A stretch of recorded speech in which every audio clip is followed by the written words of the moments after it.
I've seen him a couple times, and I had the same thing. Like, I can't understand, and then he changes stuff up where it's like you know an old song, but then he changes it up on you, and we'll come back to that. But you want to play something else for us? Yeah, sure. Actually, this is another one off the Love EP. There's a little backstory behind this. Is one of my good friends from Starbucks. They got married in Michigan, and now they live up there. And they, I got to play at their wedding, and I don't do cover songs very well, so I decided to write them a song. And so this is called The Wedding Song. So here it is. Okay.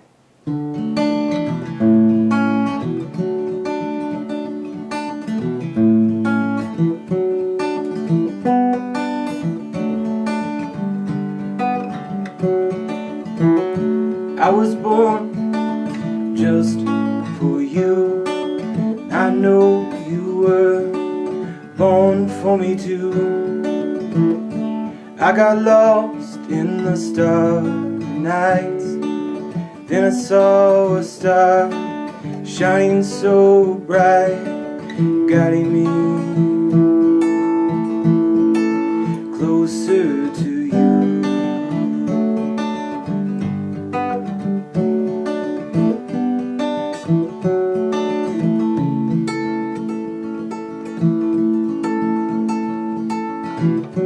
Thought I was destined to roam.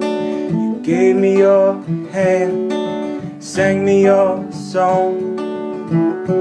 Melody so sweet, a siren song.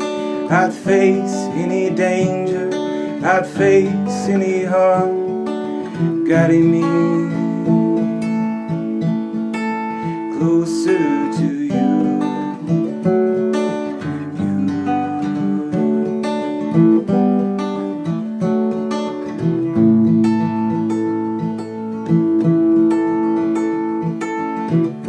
Yes, anyone's aim could be true. Then I saw you, you made me whole through. I watch you walk down the aisles, and I see your eyes, oh how they smile, guiding me closer to you.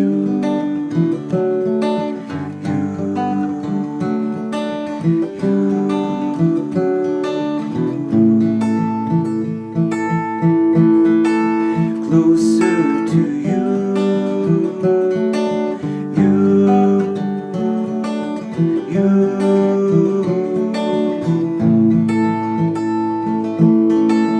closer to you.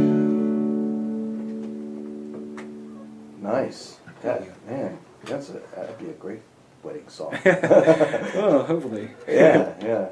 It's like one of those. There's certain tunes that become standard wedding fare. Yeah. And what's that? Is it called the wedding song? I'm trying to think of the one tune. Anyway, yeah, there's standard wedding tunes, that people want to hear.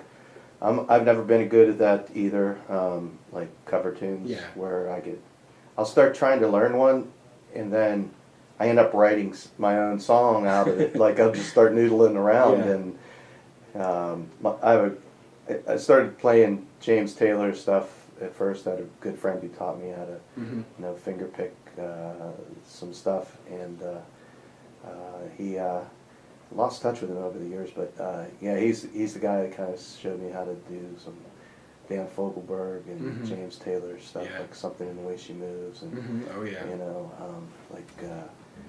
he has this very unorthodox way of playing those bass notes, those bass runs. It's like James Taylor always he's got his own finger picking style, and you can try to match it, but I mean, obviously if you're good enough, you can copy it. I just wasn't that good enough. And going back to the earlier question, I think that's probably why I started writing. I mean, aside from the fact that I like to write songs, I couldn't do cover songs, so it was like, well, I'll just write my own. You know, and over time, you know, after you've written your 1,000th song, you've got your first good song, you know. Yeah. And I hope I've written that many. Do you remember some of the early ones? Like, yeah. Actually, there's one that I play still. That was probably my second song, third song, and the only reason I still play it is because people find some sort of connection to it, and it's called Kansas, and it's funny on iTunes it got lambasted by some people, so and then some people came to my defense, but so you know, it may not be the most prolific written song, but the idea behind the song is you're in a car with your friends, and you know that's what you've got. The road trip. Yeah. Kind of thing. Yeah, and it's the road trip song. Yeah. Yeah. At least that's what I think. So back when we were talking about the Dylan thing, I saw him twice, 3 times, and the one time I remember the first time I went to see him, like, oh my God, I can't understand what he's saying. It's like he's mumbling, and then I heard he's been like, you know, taped over the years, and I thought, well, maybe he's just trying to make, you know, like, you know, all the tapers go nuts. 'Cause, but then he did Times They Are A-Changin', like solo acoustic, no band. Oh yeah.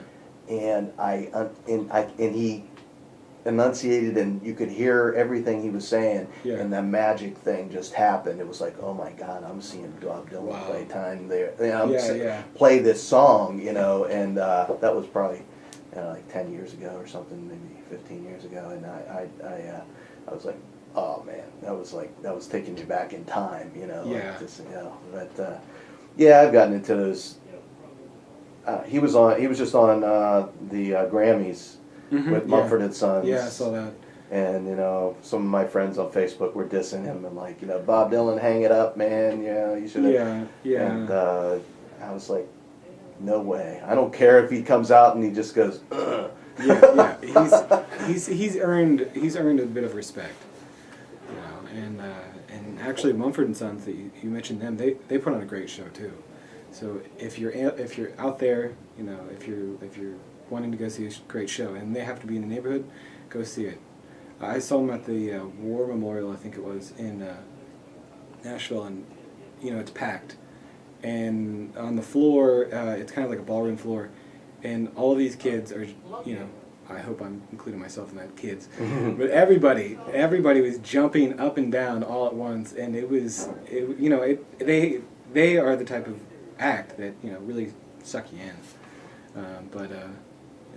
It's funny that they're doing this bluegrass stuff. You know, we were talking about earlier. You know, it's making a comeback slowly. And if you look at the best new artist, or because there was Mumford and Sons, and then Florence and the Machines, and then the lady who won, the jazz girl. Sorry, her name. You know. Yeah. And then Justin Bieber. You know, you had all these really soulful, you know, artists, rootsy type of artists, and then you had Justin Bieber. So it's like, if you look, it's out there. It's coming for your door. Yeah, and I'm glad to see that happen, and I just hope it doesn't turn into another commercialized, where, you know, Justin Bieber comes out and is playing old time music. But it's weird because. We've talked a little bit about this on the show, where it kind of came out of, like, we're trying to figure out when it started really kind of taking off, and it seems like the "Oh Brother, Where Art Thou" soundtrack kind of opened that door. Oh, definitely. You know, to the masses. But the people that have been playing it for years and years and years are like, oh yeah, well, where you been? yeah. You know, but it's cool that it's actually the roots oriented folks. Like, I listened to a lot of blues when I was growing up, you know, and